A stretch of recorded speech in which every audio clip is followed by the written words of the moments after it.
या देवी सर्वभूतेषु विद्यारूपेण संस्थिता नमस्तस्यै नमस्तस्यै नमस्तस्यै नमो नमः।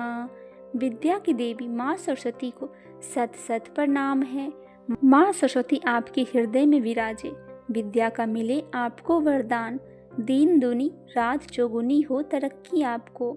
बसंत पंचमी की आप सभी भक्तजनों को ढेर सारी शुभकामनाएं। माँ सरस्वती आप सभी भक्तजनों पर सदैव अपनी कृपा दृष्टि बनाए रखे। बसंत पंचमी माघ महीने के शुक्ल पक्ष के 5वें दिन यानी कि पंचमी तिथि को मनाई जाती है। इस दिन माता सरस्वती की उपासना का विधान बताया गया है।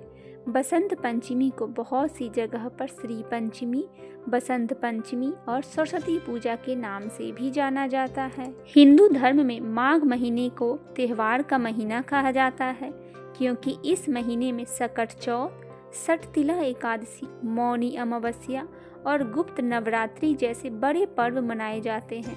इस दौरान में बसंत पंचमी का पर्व भी इसी महीने में पड़ता है, जो कि संगीत की देवी माता सरस्वती की पूजा को समर्पित है। इस दिन उनकी उपासना करने से साधक की खुशियों में वृद्धि होती है। हर साल माघ महीने के शुक्ल पक्ष की पंचमी तिथि को बसंत पंचमी मनाई जाती है। इस दिन माता सरस्वती का जन्म हुआ था। इसी उपलक्ष्य में घर, मंदिर और शिक्षा से जुड़ी सभी संस्थानों में माता सरस्वती का पूजा का भव्य आयोजन किया जाता है। यह दिन विद्यार्थियों के लिए और भी खास माना गया है।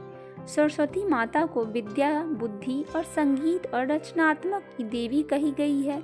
देवी की उपासना से विद्यार्थियों को कला, कौशल में निखार और ज्ञान में वृद्धि होती है। कहा जाता है कि माँ सरस्वती हमारे हथेलियों में वास करती है। ऐसे में बसंत पंचमी के दिन सुबह उठते ही अपने हथेलियों को अवश्य देखें। ऐसा करने से आपको माँ सरस्वती का आशीर्वाद अवश्य ही प्राप्त होगा। बसंत पंचमी के दिन यदि आप शिक्षा से संबंधित चीज़ों का दान करते हैं तो भी आपको शुभ फल की प्राप्ति होती है। अब आइए सुनते हैं माता सरस्वती की पौराणिक कथाओं के अनुसार कैसे हुई माँ सरस्वती की उत्पत्ति। सृष्टि की रचना ब्रह्मा जी ने की है। इन्हें 21 ब्रह्मांडों का स्वामी भी कहा जाता है। सनातन शास्त्रों में 3 गुणों का वर्णन किया गया है। गीता उपदेश के दौरान भगवान कृष्ण ने भी अपने परम शिष्य अर्जुन को 3 गुणों के बारे में विस्तार से बताया है। ये 3 गुण सत, रज और तम हैं। ब्रह्मा जी रजोगुण से संपन्न थे।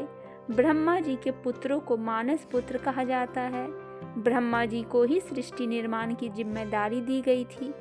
जब उन्होंने सृष्टि की रचना की तो चारों तरफ न केवल अंधेरा था बल्कि सन्नाटा था, मानो प्राकृतिक शोक मना रही थी। यह देख तीनों देव प्रसन्न नहीं हुए। उस समय आदि शक्ति विद्या की देवी माँ शारदा प्रकट हुई थी। माँ शारदे को तीनों लोकों में संगीत का शंखनाद हुआ। इससे प्रकृति में नव रंग भर गया, प्राकृतिक संगीतमयी हो गई। इसके 2 दिन सृष्टि में तम यानी अंधकार को दूर करने के लिए सूर्य देव का प्रकाश हुआ। आसान शब्दों में कहे तो बसंत ऋतु में सृष्टि की रचना की गई। इसी ऋतु में विद्या की देवी और सूर्य देव की उत्पत्ति हुई थी। अतः सनातन धर्म में बसंत ऋतु का महत्व कई अधिक माना जाता है।